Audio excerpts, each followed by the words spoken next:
About 10 days ago, I found that my splash lace red wind-up pullet was infested with mites. I immediately treated her with ivermectin pour-on.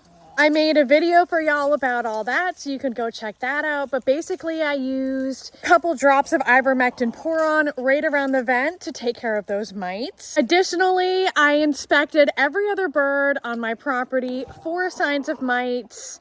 And then I decided that I was just going to go ahead and treat everybody. There were only a couple other birds that had noticeable infestations, but I know that I have problems with mites on this property. I know that I deal with intestinal parasites on this property, and so it's just a good idea for me to treat at least 2 times a year. But obviously, I'm not above treating more often if I need to, if infestations are found. What I did was I treated with ivermectin injectable, the 1% in the water.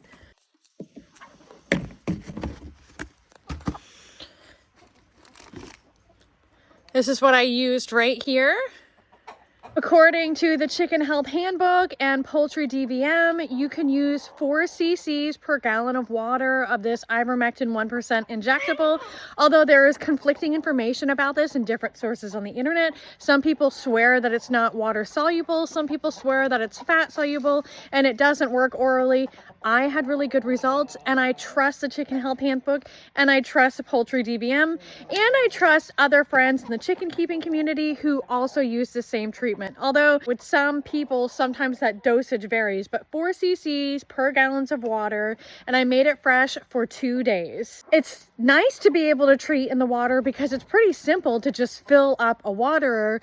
This time now it's been 10 days. So with ivermectin, ivermectin only treats live parasites. It doesn't do anything for eggs. So now 10 days later, I'm going to go through and I'm going to retreat everybody to make sure to get anything that may have been missed, any eggs that may have been hatched in the meantime. I really like ivermectin because ivermectin treats for mites. It treats for biting lice. There are several different types of lice. They don't all suck blood. So ivermectin works on those blood-sucking lice, not necessarily the ones who solely survive on feather dander. Mites, some lice, and internal parasites, excluding tapeworms. So this ivermectin is going to treat all my birds for like a plethora of parasites. I'm going to go in, and again, this information is via the Chicken Health Handbook and Poultry DVM, and I'm going to treat my larger birds, my standard size birds, with 0.25 ml, and I'm going to treat my smaller birds, my bantam birds, with 0.1 ml.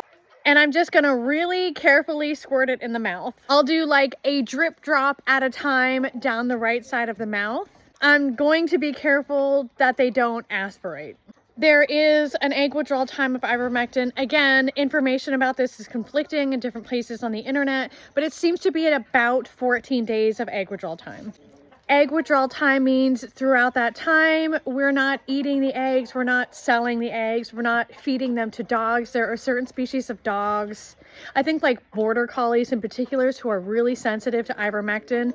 We're not feeding the eggs back to our chickens because then we may accidentally be re-exposing the chickens to the ivermectin. And again, that's for about 14 days. If there are live parasites in the chickens, it's really common after doing a treatment for internal parasites to see a die-off and to see those parasites passing through in the feces. Normally they're not moving at this point because they should be dead. If you're interested to learn more about parasites in your chickens and how to identify them and how to treat them, I happen to have an entire series just dedicated to this disgusting topic. So you can check that out. And also, of course, I have a Patreon. We have a really awesome community of people there.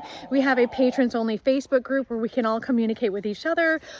Or I'm super easy to connect with one-on-one, and there is a bunch of information on that page. And of course, you're always welcome to message me anytime. I do my absolute best to respond to messages, but sometimes things just escape me. The best place to reach me is through Patreon or my business page at Mojo Homestead FL on Facebook.